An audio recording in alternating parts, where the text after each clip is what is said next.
Hi everyone and welcome to today's lesson. We're going to be talking about the left hand or the fretting hand. We're just going to run over the basics. I'm going to presume that you've maybe just picked up a guitar for the first time, or someone that's just started off and needs some extra tips to get the technique just down. Not actually that many things to think about with the left hand. There's only really a couple of key rules, and the main one I find is actually to do with where you place your thumb.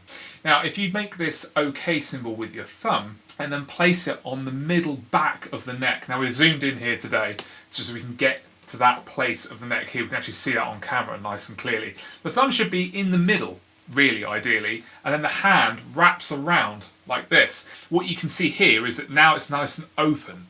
So if you take the neck away, you get this shape, and this is what we're after. The thumb meeting the middle finger almost all the time, if possible. Now, it's not always the case, but when you see many rhythm guitar players playing, you'll see that they actually have their thumb over the neck.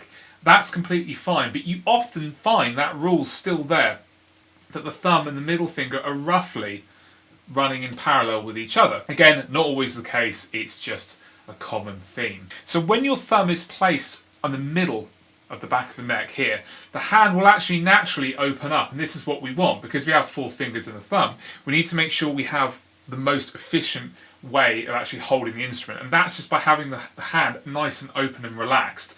The little finger also leads where the placement of the hand's going to end up, and this is another key tip I find. So making sure that the little finger is nice and open and spread. What you find, especially, I'm going to show you a quick exercise as well you can look at, when you take this exercise here, which some of you may have seen before. This exercise, what it does is it shows you the little finger in its correct technique, because it's allowing my hand to execute each note nice and evenly without doing this, where the hand just kind of splays out like that. That's really common, and you see it almost all the time when you're teaching, especially with people that have just started. They get this bit a bit confused. The left hand doesn't. If it's in the right position for what you're playing, for this it's just going to be this basic exercise here, it shouldn't need to move very far, because if the thumb is around the centre of the neck here and the hand is nice and open, the fingers will naturally just fall into place like that.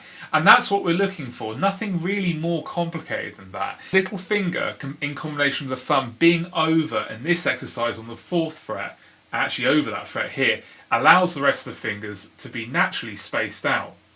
And actually with my fingers, even though I do actually have a bit of a bent middle finger, I didn't break it, it's how I was made, my middle finger actually goes towards the edge of the fret, and that's what you want. You actually want it to be, so the next exercise like that, the fingers kind of naturally find themselves in 1, 2, 3 and 4, and that's really when you know you've got a hand position right, because it's nice and open and you can access these 4 notes with ease. Now, when you first start, it's not going to go like that. Your hand is going to resist and resist and resist, because it's just never done it before, and that's just an unfortunate thing, really. You've got to make sure you give yourself plenty of time to get used to this idea. It's going to look like this when you first do it. Your hand is going to bounce around like that, and your fingers won't actually stay there. So again, if you just concentrate on where the little finger is placed, and in this exercise it's going to be over on the 4th fret here, if you just focus where that's going to go, you find you can actually push your fingers down towards the little finger. It's quite hard to explain, but you go from doing this, where the little finger is away from the fretboard, to here. You can see how the hand just pivots naturally. I haven't done anything, I've just moved the little finger over. So when I'm playing this first note F here, if I'm actually playing it and I haven't got my little finger over here, I would class that as incorrect for this type of playing. So when you're starting out, this is a good kind of barometer where you can judge things from, especially for lead guitar playing. We'll talk about rhythm guitar playing in a bit, but just for lead guitar playing, the little finger being over here is so important, because it solves so many problems straight away. So the next kind of thing I would talk about is making sure that you keep the form of what you're doing regular every time you move string. This can be quite difficult, especially if you've just started. And what I mean by this, if your thumb has managed to remain nice and flat in the middle of the neck as you're playing, fantastic. But it's got to stay in the same position as you go down each string. So my thumb hasn't actually moved. It's just moved around a little bit just to accommodate, but it's still in that position. And this is the key point. If you actually look at my hand in more detail, I'll play that slowly, there isn't really a lot of motion. So as I change the string, my left hand has stayed exactly the same.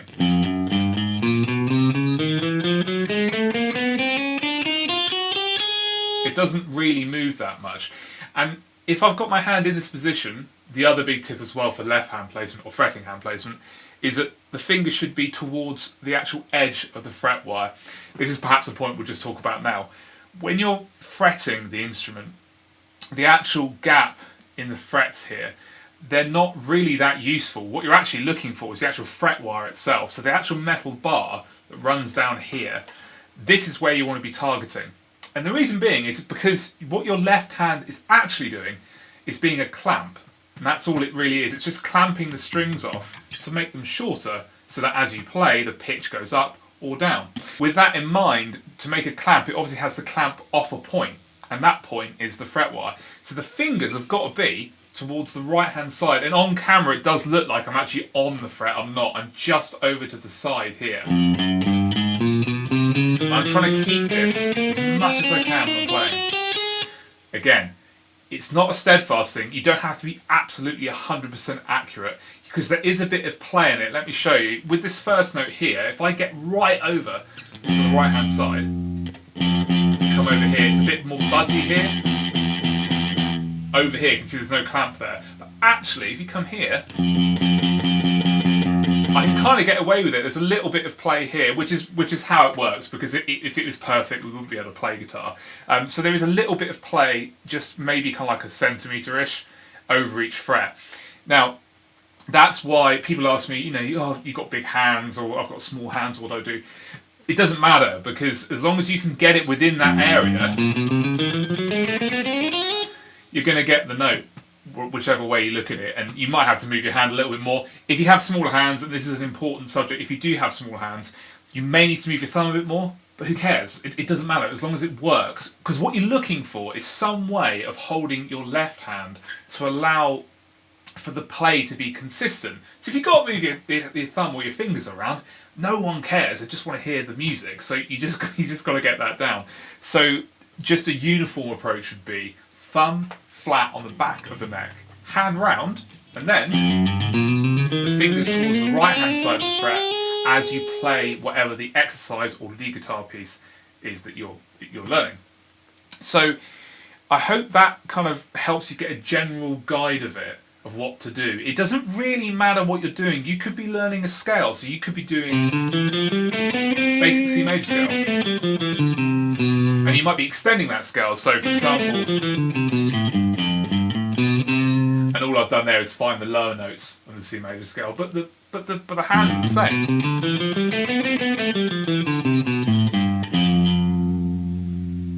That's all it is. There's no particular difference there to what I'm doing, and that's really the key factor when you're looking at addressing the left hand.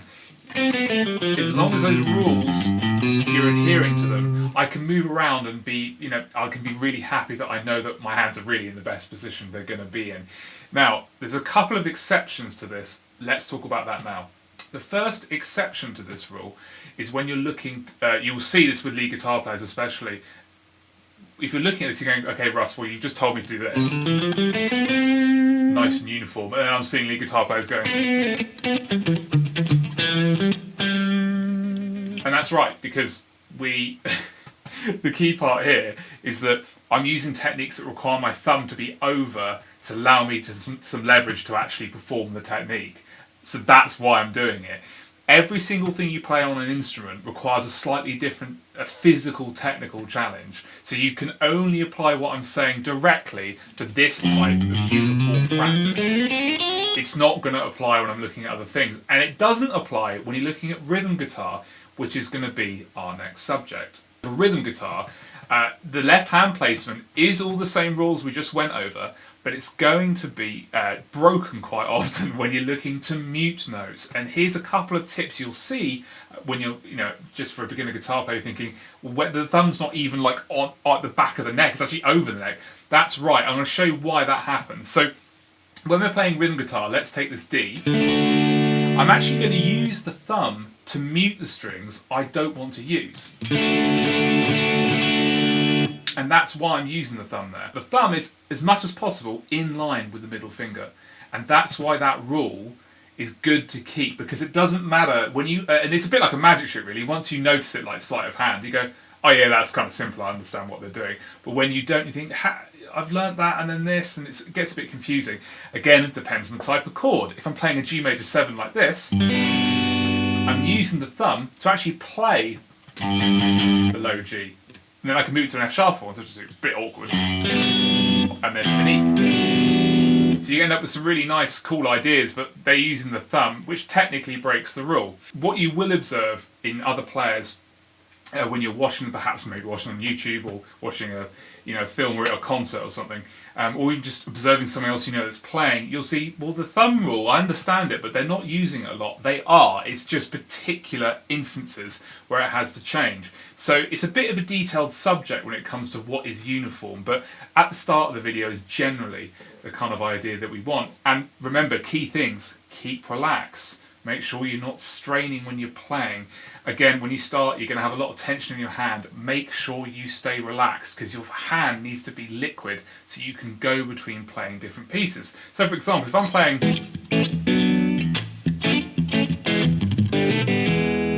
my hand is really, really relaxed there. There's not a lot of tension at all. And often, you're still finding areas of tension even years down the line. So it's a very, very big subject. That's it for today, and I'll see you guys in the next episode. Make sure, if you've liked it, to subscribe, hit the notification bell, and all the other things you need that help me make these videos. So thank you very much. I'll see you guys next time.